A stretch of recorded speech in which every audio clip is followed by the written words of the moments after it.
And I ain't hit no drop in a minute.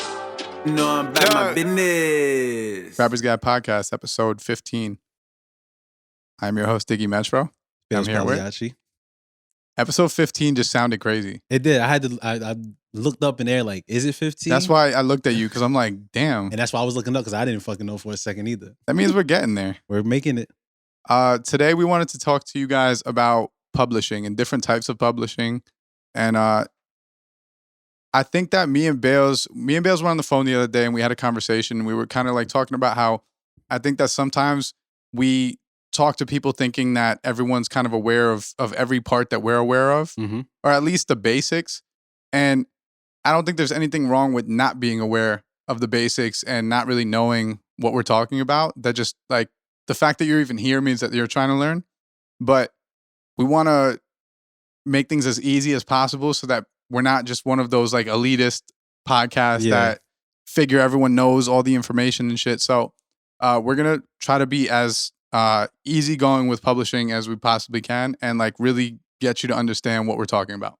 And also for you to be able to like research these things, because once again, even if you hear it from us this first time, you know, you still can be able to do your own research and go and do your Googles, get in there, figure out like what's publishing for yourself. You know, this could be like the starter point, but you know, there's always work that needs to go on behind the scenes.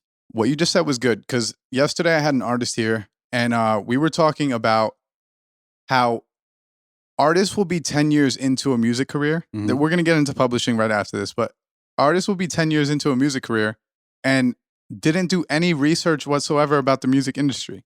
None at all. Like they care so much about making music. I'm one of them. I'm not even going to sit here and lie. But I do understand that. But like people care so much about making music that they forget that the industry exists. And you're trying to tap into the industry and you have no understanding of the actual industry. Music business. It's not just music. It's music business. Right. And second part always got to be there. And that part's the most important part. The most important part. That's what's going to dictate whether you get fucked or you're the one that's doing the fucking, essentially. Right. And it's also just going to dictate if you have a career. Also true. Like knowing any industry, like you can't work sales if you don't know sales. It doesn't matter that you're working at like Guitar Center where I worked, right? Yeah. Like doesn't matter if you're a musician. Like if you don't know how sales work, you're not going to do well in that job. You could know the music, but like if you don't know the sales you got to finesse some shit. Because I was selling kitchen packages, and if you ask me what the fuck I was selling, I have no idea. But the sale, it was happening. You knew the sales. Yeah, I knew the sale. Like knowing the business of music is what allows you to sell your music. Like you are a salesman. There you go. You are a salesman. Like it doesn't matter what you think you are. You might be a musician. And okay, if you are a musician and you just want to work on the music, then you need to have a salesman on your team. Yeah, you have to have, or you want to go down that other route to get signed to a label, which, you know, at that point you missing out on a lot, but you don't have to worry about those things. And that's like one of the things that we're big on. Like, don't feel like you necessarily need to have to sign to a label, because a lot of these things you can do on your own, or you can build your own team on your own, and, you know, you can dictate who's there, who's not going to be there. That's the best situation you can be in as an independent artist. What's that Donald Passman book that we're reading called? I have no idea what the name of it is, but it's a great book. The music business industry. It's number one on Amazon with the music business. It's a music business book by a guy named Donald Passman. In the second episode, we'll give you guys the name because I actually look it up. But essentially, bro, reading that book is just such a clear understanding that like there's a lot of shit that we should be aware of, and it's eye-opening, and we're not aware of, you know, especially on the legal standpoint and the legal side of things. Because once again, you hear a rapper like talking about, yo, I got my lawyer to handle this case for me. I ain't got to worry about it. But it's like, what else did your lawyer handle? Like, what else is he involved in? Is your lawyer? Yeah, who is your lawyer? Is your lawyer on the label? Involved with the label? Yeah, right. So all these different things that like we would never even consider, especially if you're just trying to be a rapper and rap over beats. Yep. Like you don't think of any of these parts, but you have to. And you could say like, oh, I'll let my manager handle that shit. Who is your manager? Is your manager someone who knows the business? Is your manager your friend? Because if it's your friend, then they also have no understanding. And, you know, it's easy as a rap manager who's friends with the rapper to get people shows and think that that's what we're talking about. Oh, yo, I found you beats online. Like that's not being a manager. And the business side of things is all the money that's coming in, revenue. So like how are they helping with your revenue? Are they making sure that you're assigned to a BMI or ASCAP or one of these publishing Exactly. houses, or are they just looking to book you at venues? Because I mean, I'm one of those people that I started booking venues myself so that I could put all the artists that I fuck with hmm on a bill and do a show. That's not hard. Like that's not a hard thing to do. If you have $500, you could do it. You know, so and you'll make the money back. Like it's not even really an expense at the end of the day. It's just It's an at the upfront dough. cost. But there's no difficulty in booking someone a show. So if that's all your manager is good for, then switch up. You know what I mean? Or figure out the business. But let's leave that there. Let's get into royalties. So there's 3 types of major royalties that you want to know about. We have mechanical royalties. Boom. We have public performance royalties Boom. and sync licensing. So we'll start off with mechanical royalties.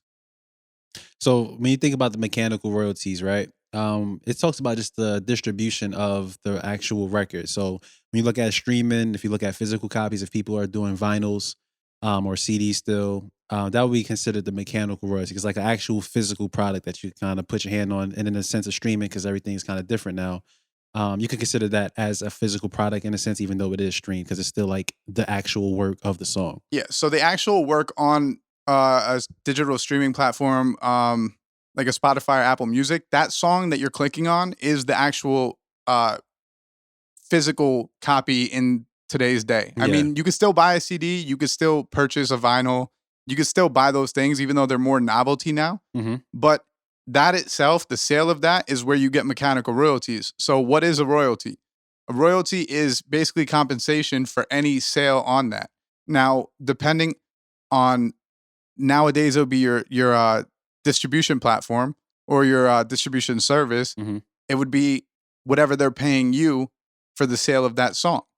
So I know right now Amazon offers like physical copies of people's music where you could go on Amazon and buy a Bailz Pagliacci CD Mhm. if you wanted to. Buy it. Like you could actually do that and they'll print the copy and send it to someone. But basically any sale on your record, whether it be through iTunes, someone's actually buying the song, or if they're just streaming it, you get paid a percentage of that. And that percentage would be your mechanical royalty.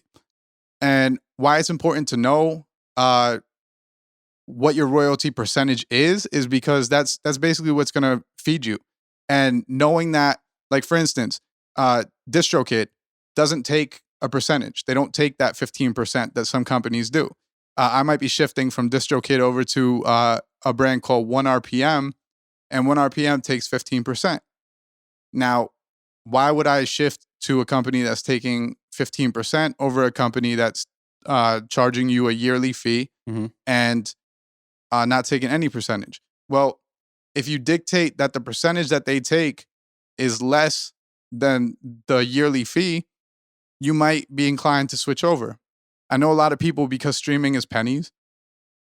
I know a lot of people are not making a lot of money on streaming. So you might be more inclined to go with the 15%, knowing that you're actually making more money at the end of the In the year long run. Mhm. than them taking nothing and charging you that yearly flat fee.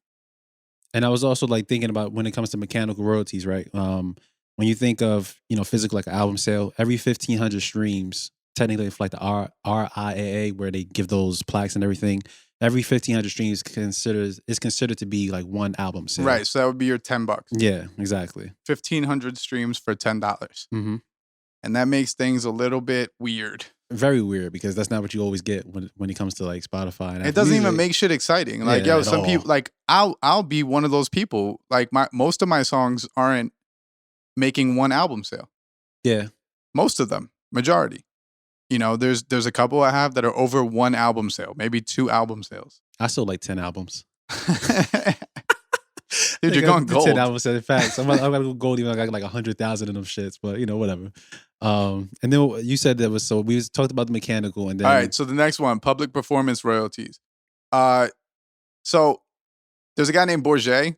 I want to say it was in the either 1800s or I think it was the 1800s. it was the 1800s that this guy Bourget goes into a Parisian, so in Paris, he goes into a Parisian restaurant and he hears his music playing in the background, and he realizes, yo, I'm not getting not on a radio. Obviously, he hears like a live band playing Like his performing music, it. and he goes, yo, I'm not getting paid for this performance at all, and they're using my song that I wrote, that I created all the music for, and like, what's the deal with that? So he walked out in protest and didn't want to pay his bill. All right, fast forward to artists realizing that that was robbery, essentially. And these different BMIs, ASCAPs, all these different publishing houses are created so that they could collect that type of money for you. Because technically, if someone is performing your song in any capacity and getting paid for it, you deserve a cut of that. So your public performance royalties are going to work for your cover songs, but it's all going to be within a public space. So if there's a cover band playing your stuff live, then you deserve compensation for that. And these companies are established to collect that. Yeah, they'll hunt you down. Well, they'll hunt them down and make sure you get your money for it. And then like a lot of times, artists, you might probably like on the mid level, I want to say, they probably do have some songs that are that is gaining traction, and actually is, streaming is doing well. They're doing some performances here and there. A lot of times they don't even know that money is there. Because once again, if you don't sign up for any of these BMIs, ASCAP, they're not going to go get the money for you. And I believe BMI was like $50 sign up to be like as considered like the composer of the song and also the writer of the song. And I believe ASCAP was like $100 or vice versa. But either way, it's pretty for the service that they for offer. The price, yeah, right. It's a good idea. Just like most of the things that are business oriented, for what they're doing for you, is a pretty good cost. A lot of these things aren't that expensive at the end of the day. Yeah. And for what they're actually accomplishing, it's well worth the cost. But you have to be taking your business serious to even know that it's worth the cost. Because if you're not taking business serious, like if you're an artist who puts out 5 songs a year and you're really a hobbyist, then like signing up for ASCAP or BMI isn't at the top of your list of to-dos. You know what I mean? You have to actually be in the realm of taking this serious as a business, and you have all your paperwork straight, and you're actually considering people playing your songs out live.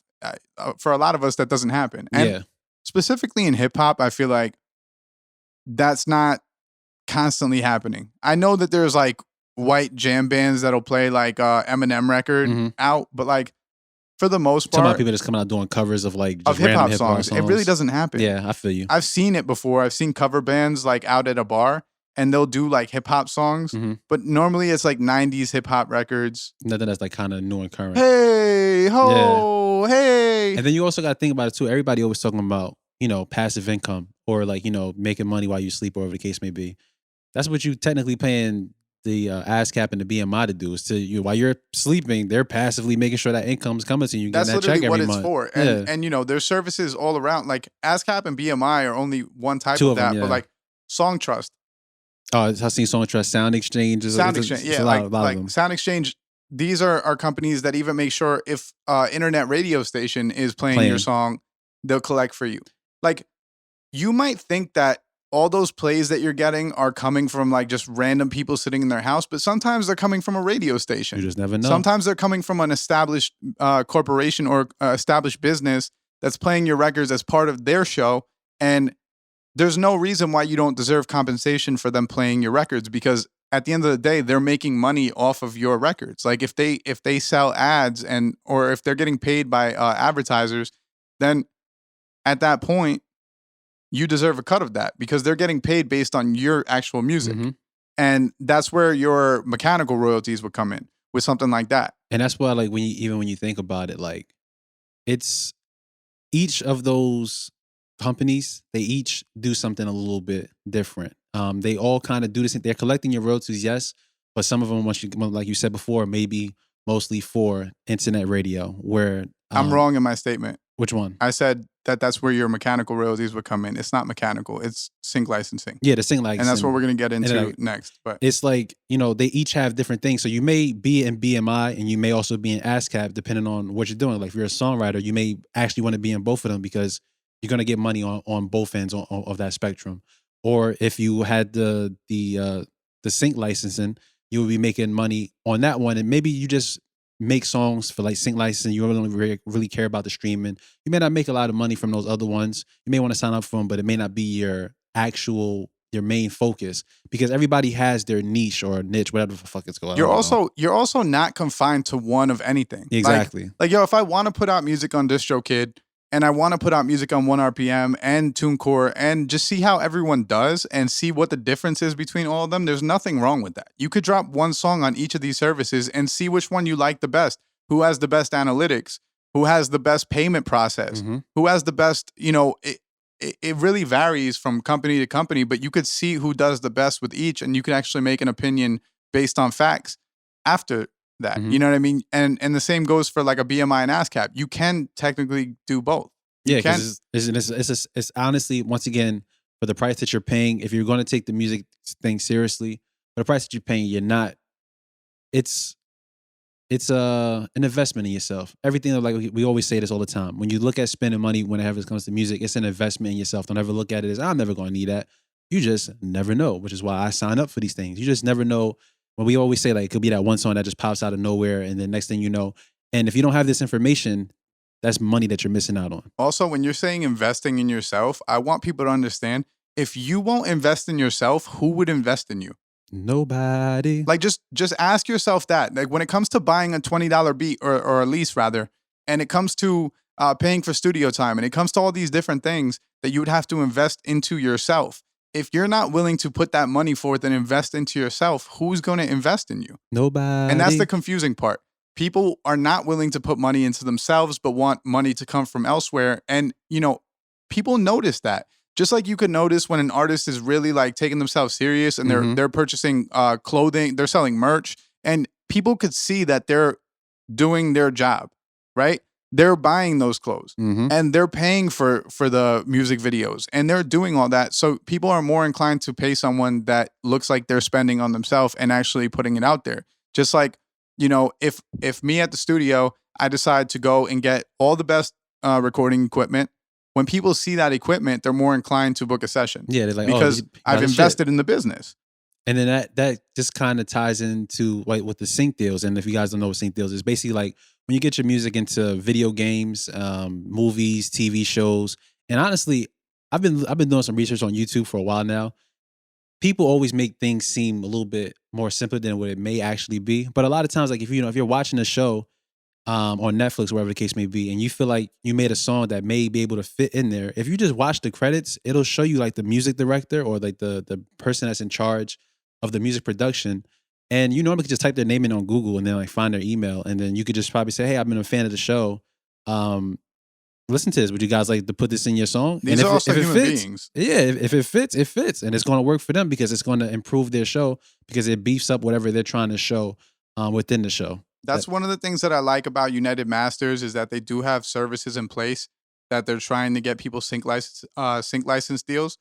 And sync licensing is very important if you're an artist who makes really any type of music, honestly, because every movie needs music. Yeah. Every show needs music. Like in college, quick anecdote. In college, we had to do this project where we take a scene from a movie and you have to completely change the mood of the scene with the music. The music being played. So I took a scene from, me and my group took a scene from a Clockwork Orange that's like a really like dark and kind of like, it's not scary, but it's like a sinister. Some weird shit. It's a weird movie, right? And we put this like jolly, happy music in this scene where they're all skipping. And us putting that made it look like a comedy. Yeah, it changes the whole dynamic of what's going on. So like, don't get it twisted and think that your music would be like a secondary thing to the movie itself. The music drives the movie. It creates every feeling in that movie. When you watch a scary movie and you start to hear those strings playing, like the Joe shit, you know exactly what's happening. Yeah. Like now I know it's a scary thing that's about to happen. When I hear those dark strings or I hear certain sounds, you start to hear like violins and you're like, oh shit, like the killer's coming, right? Like you wouldn't know had that music not been playing. So understand how important you are as the musician, and getting your music into those movies. It's not like they'd be doing you a favor. They need the music. Yeah, it just ties in so well. And then like on top of that, how fucking cool is it to have your song on like Netflix or like, commercial, commercial? anything. Like that's fire. It's Like, also you know just what I'm dope knowing that you have a level of importance to that industry, saying? Mhm. because you might not consider that. And then also within that, like, right, when we're talking about, well, we all know streaming doesn't make as much money unless you're like big time. And if you at that point, you probably have like a lot of labels, you know, sticking their hands in your pockets, whatever the case may be. But a lot of artists, they could just make money straight off of sync deals, like just primarily crafting music just to go Producers on as thing. well. Like producers, I would say, have more of a bag Mhm. in sync licensing, and I don't think producers do their research on sync licensing don't. enough, 'Cause because okay. a lot of them shits, like a lot of the beats that you hear online, like, yo, to have words on a record Mhm. and to be playing words on a song, you can't create as much of a scene. Mhm. Because the words are going to be playing in the background. Now people are talking. It takes and away from what you're watching. in a Right. You're like sense. listening to the words that are being said. But as a producer, if you're out there and you're creating these just like soundscapes, Mhm. it's easy to kind of input you. To implement that shit right in. Right. Because there's no talking being done on the song. So there's not two conflicting voices. And all they would have to do is really just put that shit in and level it correctly, and it works. You know, so if you're a young producer out there and you're not looking into sync licensing, that's one of the most important things that you should be looking into, because buying beats or selling beats online is a good idea. Obviously, that brings in income. But what would be doper than really like having your shit play all the time? And here's the thing, like, royalties are paid every time it's played. Mm-hmm. It's not like you get paid that one-time fee. And that's the thing. Like, you could sell your exclusive rights to an artist and maybe you charged $500 for it. And you made $500 on that record, and now you have no ownership of the record, and you'll never make $1 off it again. Mm-hmm. Unless there's a percentage split in So you there. got a point in there or some Right. shit to work that out. But for the most part, a lot of you are selling exclusives to people that are just buying it outright, and then you have no way of making money off that shit. I think it was Designer. It was either Designer or Fetty Wap, either Panda or Trap Queen. The producer barely got paid off anything it from it? because they sold the exclusives. Hate to see it. You know, and as a producer, I understand why that's difficult, because you don't want to price your shit as like $10,000. Make sure your shit get out there at the same time. You know what I'm it saying? leaves you in Like, a weird position. Because you're young. Typically, you're young. You don't really have money, and you're trying to make money. So 500 sounds like a lot. Yeah. Until a record blows up, and you know that it's $1 million record, and you only got 500 off that. And like, you know, that's just within time of like learning and just seeing everything that's happening. And then once again, like, you know, a lot of times we kind of forget that we're in this like whole ecosystem together. It's like the music video director, the producer, the artist, the backup people, whatever the case may be. It's a whole ecosystem that we are inside. And it's like we're all trying to collectively get paid and, you know, trying to get our best foot forward at the end of the day. But even, like, once again, bringing it back to like the artist side, it's like you got to make sure that you're capitalizing on every and any opportunity when it comes to, you know, that passive income. You know, streaming isn't just it. The sync licensing can help. Get into trying to write other songs for people if you feel like you can do that, you know, because you could get money from that being a writer rather than being an actual artist, you know. So there's always different streams of revenue, because I think it was something that I had posted not too long ago, something about Chameleonaire had said about 50 Cent when they was like he said 50 Cent was a marketing genius. And he basically was telling him that, you know, your career really starts as far as like, you know, business wise, it's like when the music kind of ends. And it's like, I think that's another thing that we tend to overlook or we overshadow. Yeah, you could be like 45 and rapping, but do you really want to do that? Or do you want to transition to a different spot or transition to something else? But then the greatest caveat of that is you're still getting paid those royalties for those things if you're a part of those organizations. You're still getting that money coming in, even if you ascend past music. And that's what I was saying. Like, if a show is playing, like, say you manage to get your song on a show like Big Bang Theory or something like that, Fire. that plays every single day on a certain network. Every single time that your song plays on that show, you're going to get paid for that. And and the same thing works for your mechanical royalties.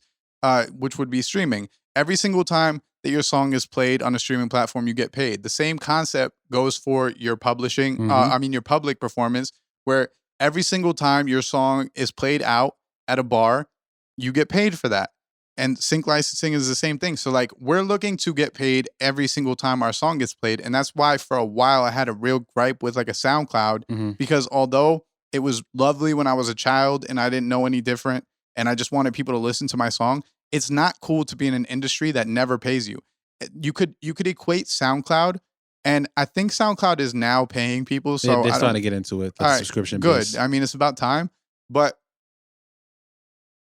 putting your records on SoundCloud is like going to a job and working for free.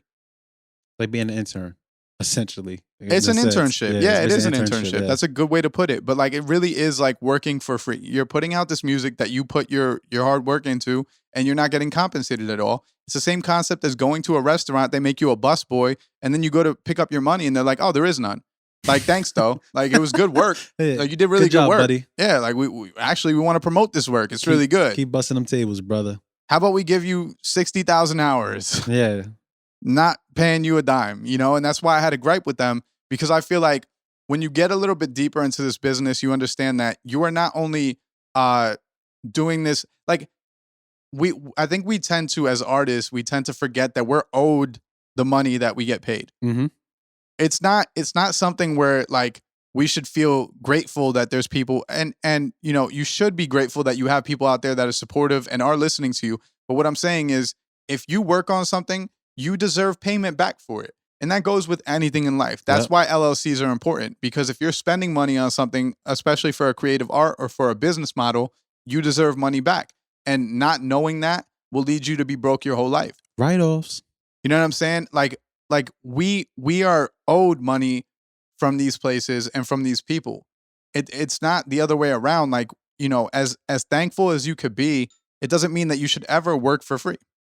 And we got plain and simple. And we got to be able to fight tooth and nail. What's going on here? We got to be able. We had a live call. Yeah, what's going on right now? We have to be able to fight like tooth and nail for every dollar, because every dollar is just so hard to come by in the first place. But here's the thing: if you know about publishing and you know how to get your publishing properly done, then you don't have to fight as hard. Because you got somebody else doing the fighting for you. Right, and that's the important part. If you know what you're doing, then you do not have to fight as hard. There's no fighting involved. You have people collecting for you. And that's how it should be. Yo, you're the mob boss. The mob boss doesn't go and collect his funds by himself. He has people go and work for him. He has somebody else break the kneecaps. And he breaks them he breaks them off some money. Yo, you're breaking off some money to your ASCAP and your BMI, but you're also receiving money back based on that. Yeah. You know what I'm saying? It's always good to know somebody's on your side working like for you. You're paying them for the service of going and collecting. And that's an important thing to note when you're making music and you're in this industry. And going further than that, just as an artist, doing research on these things and having a decent understanding of it, there's better conversations to be had. When you get to a certain stature and you're around people who have been in this shit for a while, you could actually speak to them. Like, knowing this information allows you to like speak to a different audience. You're not talking to your friends who rap about, yo, that bar was crazy. Like, you're able to sit next to a person who's been in the industry and you actually have an understanding of what they're talking about. I think a lot of people like listen to these podcasts, or like Joe Budden podcast, and they'll listen and they'll be talking about someone's publishing rights and, what's their names? They were signed to Tommy Boy, De La Soul. De La Soul doesn't make money off of any of their streams because Tommy Boy owns all their rights, right? And like, they might be saying that and you go, damn, yo, that sucks. But like, you don't know how in depth that shit is unless you actually know the business. Exactly. So you don't know that. Like, I think they played a De La Soul song in like Good Burger. Like, they're not making $1 off those songs. That sucks, man. And like, that's why it's important to know this business, because say you do get to the point where you're about to sign a deal. Like, if you don't know these things, you're going to get all your money taken from you. And you have to know the wording. You have to know what's being said in these contracts, because a label is not going to just give you more money. They're gonna try and work it out. Everything right. from you. They're gonna try to work it out to a point where they could have all of it. So you have to be aware of your publishing. And you have to be aware. And another thing that we didn't talk about is that a lot of the times your label is not the one who owns your publishing. They'll try to own your publishing, especially in the streaming era.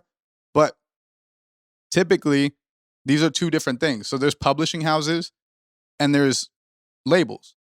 The label will a lot of the time own the rights to your music, but they won't necessarily own the rights to your publishing. So you could break off, I think the video went off. We back. Fire. So, yeah, we're allowed to be back now. So the label will own your actual recording. But they won't own the publishing to your music. So a lot of time you could sell off like the actual recording itself, your mechanical royalties, your label will take a piece of. But as far as your actual not physical, your print royalties and stuff like that, where like lyrics are being used or your public performance, a lot of the time a publisher will actually own those, or they'll have a percentage of that. So you could kind of break it off. And the good thing about having a label own your publishing is that if someone wants to use you in any capacity, they want to use your music, they only have to make one call. The bad part, or the bad part is also that they only have to make one call, because then if they call the label and they say no, you're just out of it, right? With a publisher though, you know, if you have the publisher owning publishing and the label owning the master recording, and now they want to go and they want to put your music in a film, maybe the label signs off on it and says, yeah, that's fine. And then the publisher says no. You know, the good side of having two split places is that you're not putting everything in one box. That's never spreading it out. Never put your eggs all in one basket. Right, because if one person decides to fuck you, at least you have money coming in from another somewhere place. else. But yeah, I think that's pretty much it for now. This is a 30-minute breakdown of this shit. And this shit takes a long time to understand. So watch this episode. Do your Googles. Pause it. Write down what we're saying. Actually Google stuff. Google it. Because it's research. Right there. It's all the information. Go to YouTube if you don't want to read, because that's what the fuck I do. If you want a good site that you do want to read from, djbooth.net. Like I'm going to look into getting fucking advertisement from them. DJ Booth? Because I really trust that. Like it's a really good site. They really have good information on there. They're really teaching artists a lot about their own shit. And I think that they know how to simply break down stuff. And it's always good to have something like that, because then once again, you just got to be able to put the work in. We talk about putting the work in when it comes to creating the songs and, you know, making sure that your name stays relevant. You know, put the work in as far as making sure you understand how to market yourself. Put the work in to understand the paperwork behind things. Because once again, I don't know about you, but for me personally, I don't feel comfortable looking at something or reading something that I don't fully understand and just saying, here, can you just do this for me? Right. I need to have a general concept. I need to have a inkling of what the hell is going on, because you could just be signing away a lot of things that you don't really understand.